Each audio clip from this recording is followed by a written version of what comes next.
Naomi Jones to rest this afternoon. Fishermen found the 12-year-old's body last week in 8 Mile Creek. Investigators say Robert Howard killed her. He's a convicted sex offender from Bruton, Alabama.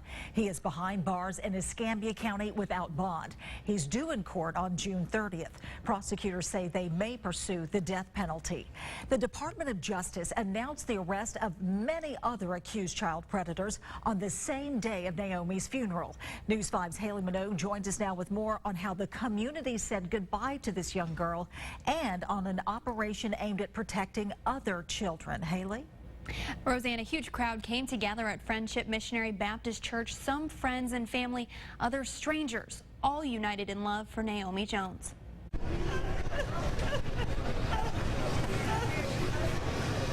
Shantara Hurry's sobs filled the air in Pensacola on Friday afternoon. She's the mother of Naomi Jones, the 12-year-old murdered in Pensacola. Her body found 10 days ago.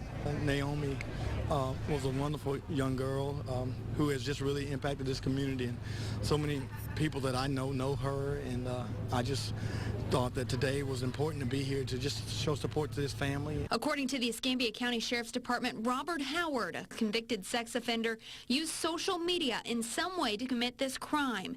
In a time where it's harder than ever to keep children safe from predators, with seemingly everyone able to access the internet in the palm of their hands, the Department of Justice announced Friday more than 1,000 accused predators have been arrested across the country as part of a sting operation called Operation Broken Heart 4. More than 3,000 federal, state, and local law enforcement agencies participated and yielded the arrest of 43 alleged predators in Alabama alone this year. The sting, in part, focused on offenders who engaged in online enticement of children for sexual purposes, just like investigators say Robert Howard did to Naomi Jones. As the community lays Naomi to rest, they hope the services will serve as a reminder for the community to come together and keep each other safe. This just let people know that we need to get out there and support each other in doing things like this to search for these kids or adults that's missing.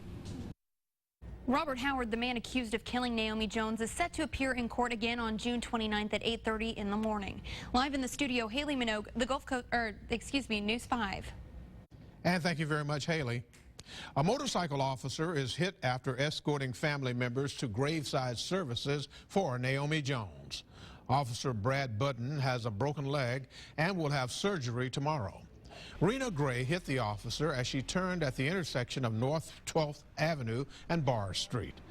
The officer was transported to Sacred Heart Hospital but is expected to be okay. Rena Gray was shaken up after hitting the officer. It could have been worse. Thank God, hallelujah, that it wasn't worse. You know, and I hate that it had to happen at a time like this, but the city of Pensacola was really nice. They told me that he was going to be okay, and he said that's why we call it. We call it accidents. Accidents do happen. Public Information Officer Mike Wood says charges are pending and that the investigation is ongoing.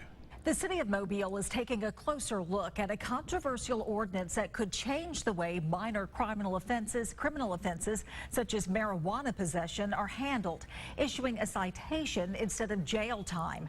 We caught up with Mayor Sandy Stimson today, and he explained the ordinance isn't going away.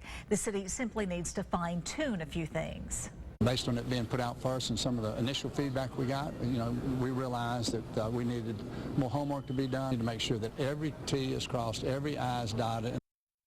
Many cities across the country have passed similar ordinances. It's been labeled as decriminalization for the less